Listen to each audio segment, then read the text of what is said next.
You've been there, right? You write a SQL query, you hit enter, and then you just wait. It's a moment every single one of us who works with data knows all too well. Well, today, in this explainer, we're going to pull back the curtain on the secret life of that query.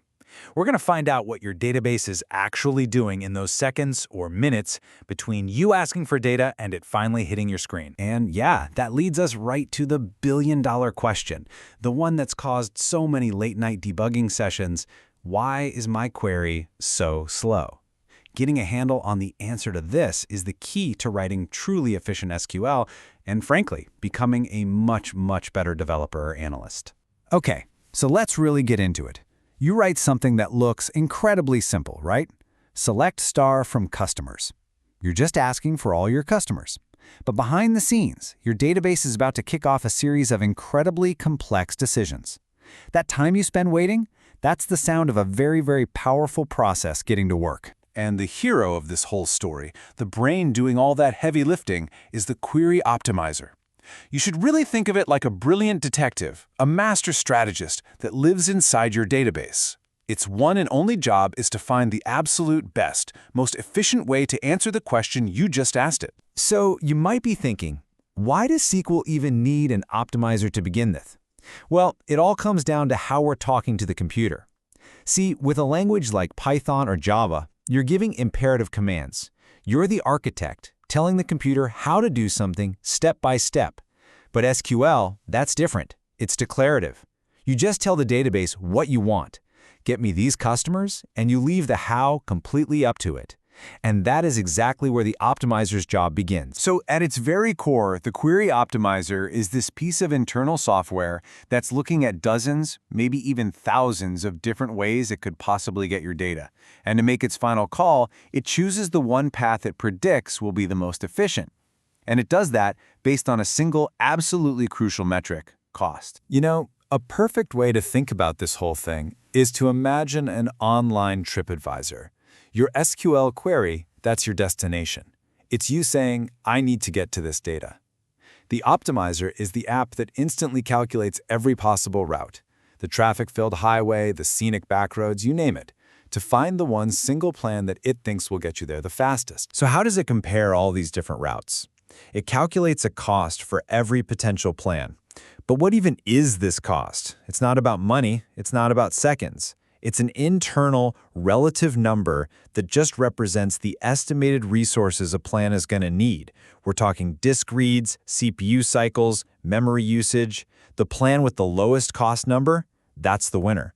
That's the one it picks. Okay, this brings us to the next super important phase, the investigation. To calculate that cost number with any kind of accuracy, our detective needs evidence. It has to understand the landscape of your data before it can even think about drawing a map. So the optimizer's evidence, it's intel. It comes from statistics that the database keeps on all your tables. It looks at everything. How many rows are in there? How big are they on average? How many unique values are in this column versus that one? And if this intel is old or out of date, our detective starts making bad assumptions. And that leads directly to a slow, crummy plan.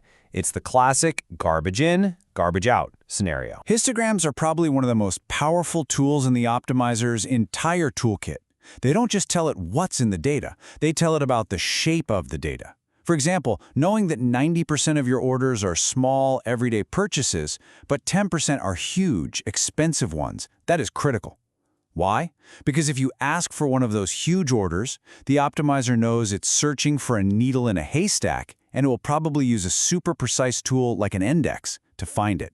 This understanding of data skew can completely change its entire strategy. Right, so after gathering all this intel, our optimizer faces its biggest decision. This is the moment of truth. It has to choose the fundamental strategy, the main path for getting to your data. And that big choice usually boils down to two main routes. The first one is a full table scan. Think of this like reading an entire book from cover to cover just to find one name. The other route is an index scan. This is like using the book's index at the back to jump directly to the right page. Obviously, that's way faster for finding specific rare info. The optimizer just looks at your query and chooses whichever one it calculates will have the lowest cost. The final result of all this detective work is something called an execution plan.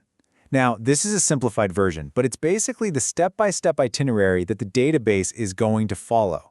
It literally says, okay, first, do a full table scan on the order_items table. Then, join it to this other table using a hash join. This is the exact recipe for getting you your data. But what happens when the detective gets it wrong? Because sometimes, even with all this intelligence, the optimizer chooses a bad plan. And that's where you, the developer, have to step in. You become the co-pilot. Luckily, you're not totally on your own here. Modern databases have incredible tools, like the SQL Tuning Advisor, that basically act as an expert consultant. It can analyze a slow query and actually recommend fixes for you. Sometimes it'll even suggest creating what's called a SQL profile, which you can think of as a set of little sticky notes with corrective info that you give to the optimizer to nudge it in the right direction next time. So what are the practical steps you can take? Well, if a query is slow, your first move is always to look at that execution plan. What's it doing? Is it doing a massive table scan when an index would clearly be better? Are your joins making sense? Are you maybe asking for way more data than you actually need? Running through this mental checklist empowers you to help the optimizer help you. It's a team effort. So you see, understanding the optimizer's secret life really does make you a better, more effective coder. But it also leads to this really fascinating question for the future. As AI gets more and more powerful, will these optimizers become so advanced they can basically read our minds, fixing any query no matter how badly we write it? Or will there always be a need for that human insight, that co-pilot to guide the machine? It's definitely something to think about the next time you hit enter and wait.